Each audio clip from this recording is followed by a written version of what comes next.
Halo, Assalamualaikum warahmatullahi wabarakatuh. Good morning, class. How are you today? Oke, hari ini kita akan belajar tentang caption. Ada yang pernah tahu apa itu caption? Kenapa ada orang foto gitu, terus ada no caption? Atau mungkin kalian melihat gambar gitu ya, itu ada tulisan-tulisannya. Nah, sebenarnya caption itu apa sih gitu kan? Nah, kalian yang mana nih? Apa sih caption? Atau kayak pernah dengar tapi apa ya gitu kan? Nah, atau memang sudah tahu sebelumnya caption itu apa gitu ya. Nah, jadi yang mana? Oke, sekarang supaya tidak bingung gitu ya, ada baiknya kita samakan dulu persepsi kita tentang caption. Caption itu apa sih?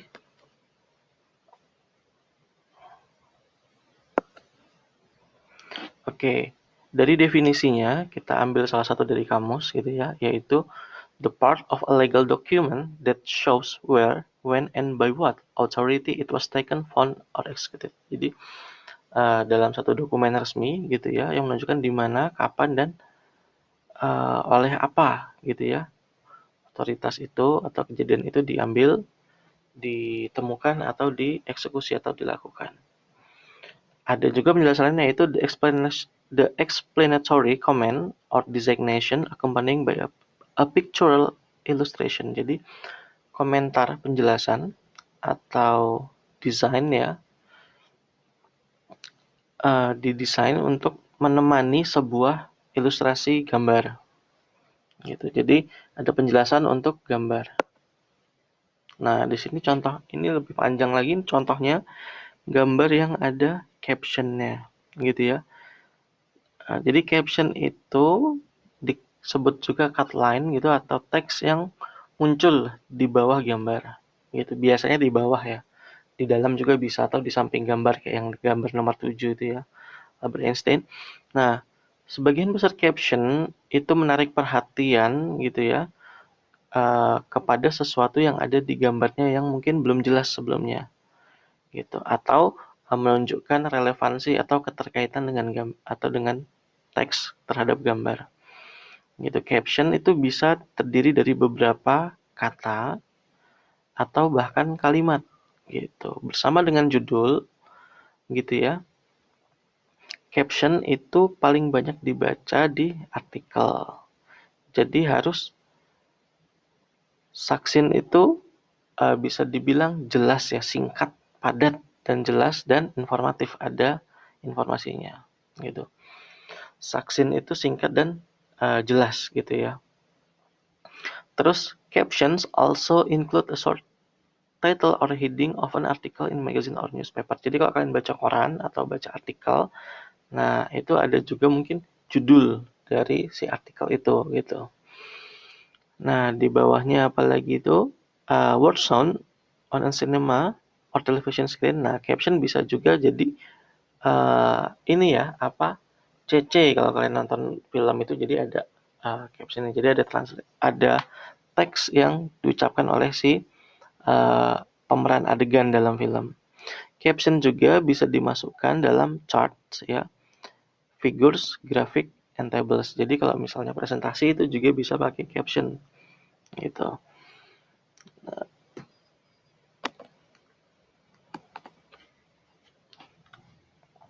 Ada beberapa kriteria untuk caption yang bagus, yaitu menjelaskan dari subjeknya gitu ya. Di sini menjelaskan subjeknya, terus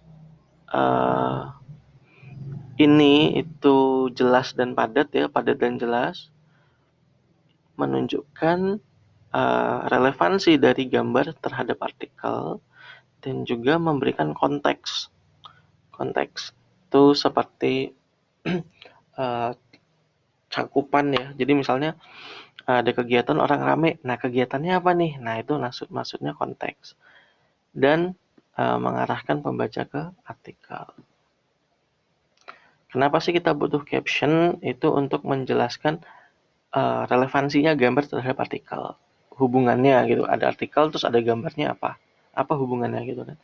dan juga memberikan konteks. Konteks itu batasan cakupan. Jadi misalnya ada 11 orang gitu ya, terus ada pakai seragam sama semua, terus ditulis misalnya Brazil National Team. Nah, berarti ini Brazil National Football Team. Nah, berarti ini kan konteksnya ini orang-orang yang bermain bola untuk negara Brazil.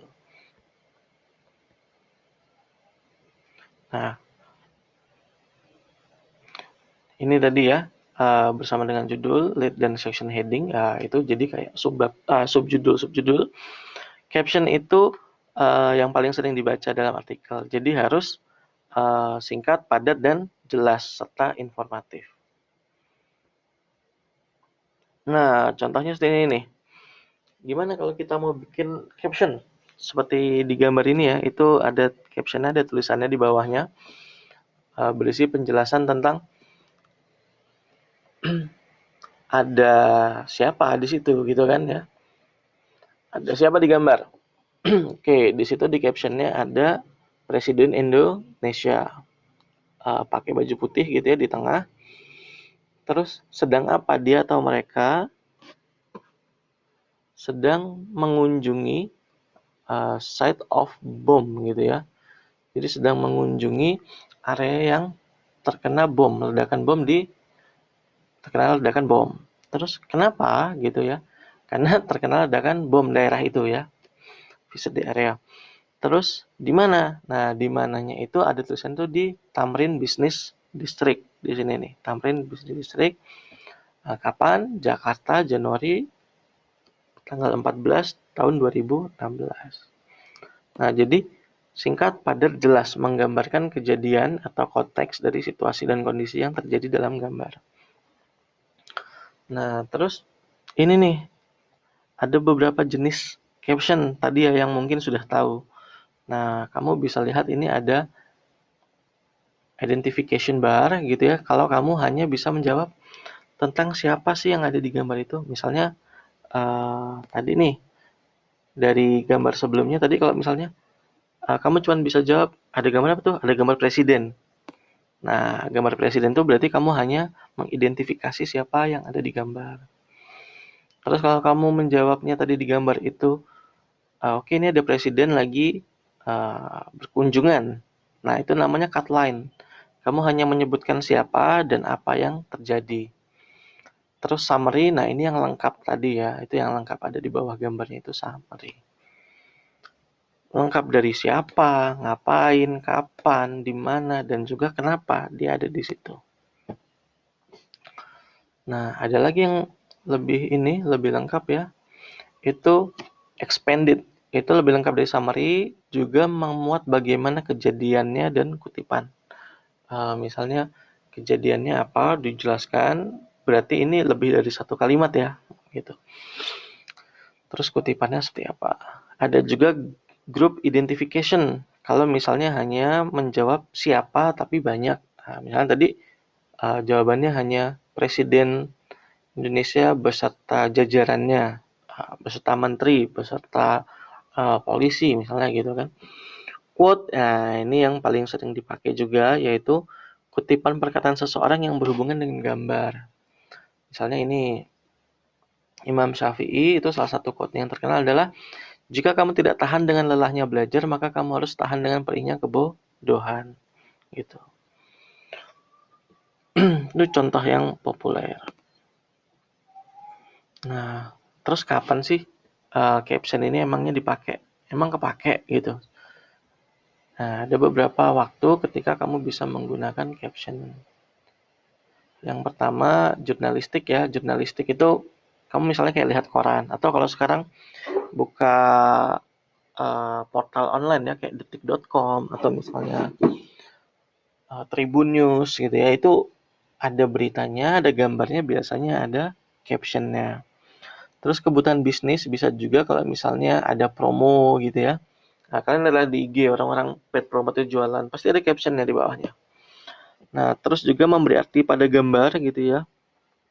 Nah, ini tentunya untuk memberikan konteks. Karena kalau nggak ada konteksnya, orang bingung ini maksudnya gambar ini apa gitu kan. Karena tidak dibatasi. Nah, konteks itu fungsinya untuk membatasi gambar ini maksudnya apa. Juga memberi pesan bisa ya, kalau misalnya kamu kirim pesan misalnya di WA kasih gambar, ini maksudnya kejadian ini kapan gitu. Menyatakan perasaan bisa juga gitu ya, untuk keresahan atau kegembiraan terhadap suatu gambar yang ada di dalam gambar. Oke, kita lihat contoh lagi ya. Nah, kira-kira dari tadi itu udah nyambung ya maksudnya caption ya. Jadi ada gambar, terus ada teks yang menjelaskan apa yang ada di gambar. Terus kalau misalnya artikel ya apa relevansinya dengan gambar gitu. Nah, kalau udah ngerti, yuk kita coba latihan bikin caption ya. Oke, di sini ada gambar anak-anak ya. Nah, jadi nanti kayak gini nih. Nah, ada beberapa gambar dan kita coba jawab gitu. Kira-kira ada siapa aja, ada apa, where, why gitu ya. Oke, Bapak kan kasih contoh satu, nanti yang lainnya kalian coba tuliskan di buku. Oke, yang pertama ini ada gambar anak-anak banyak ya. So, who are in the picture? Itu ada anak-anak, berarti elementary school students ya, pakai seragam semua, berarti anak SD nih. Elementary school students. Ada apa nih dengan fotonya gitu kan? They smile happily gitu ya. Jadi kelihatan mukanya bahwa mereka sedang tersenyum gembira. Di mana nih kira-kira kalau rame-rame pakai seragam? Di sekolah, at school. When biasanya kapan sih anak-anak tuh masih senang-senangnya gitu ya? Biasanya hari pertama gitu ya. Karena why? Karena belum belajar. Enggak. Jadi karena biasanya habis liburan kan kalau anak-anak ketemu teman-temannya lagi, ketemu gurunya, jadi mereka senang ya. They can see their teachers and friends. Nah, jadi kalau dirangkum dari who sampai why-nya itu, nah ditulis tuh, elementary school students smile happily on their first day of school as they can see their teacher and friends at school. Gitu. Jadi ada gambar siapa nih, terus kenapa, ada apa, kejadian apa di gambar, terus kira-kira di mana, kira-kira kapan, dan kenapa gitu ya. Jadi seperti itu. Contoh seperti ini. Satu lagi misalnya who, berarti ini kelihatan ya bukan seragam sekolah, berarti orang sedang bekerja. Jadi an employee gitu, seorang karyawan. What, kira-kira kalau gigit ini apa sih? Gemes atau kesel gitu ya, atau frustasi. Employee, what-nya apa? Is being frustrated gitu. Where? Oke, kalau kita lihat dia depan laptop, kita bisa anggap dia di kantornya atau di pekerjaan tempat dia bekerja, meskipun itu di rumah ya. Jadi anggaplah kayak kantornya tapi WFO. Terus when berarti saat dia sedang kerja. Why? Karena mungkin ada laporan yang salah atau tidak mencapai target pekerjaannya itu ya. Jadi bisa kita contohkan, an employee is being frustrated in her office because kan in her office when she find diulang. An employee was being frustrated gitu ya when in her office when she found that her target was missed gitu. Jadi ketika dia menemukan bahwa targetnya sudah tidak tercapai gitu. Oke, jadi demikian penjelasan tentang caption. Nanti yang lainnya akan ada di WA kalian untuk latihan. Bapak akhirin. Kalau ada pertanyaan silahkan ditanyakan di WhatsApp. Oke, wabillahi taufiq wal hidayah. Wassalamualaikum warahmatullahi wabarakatuh.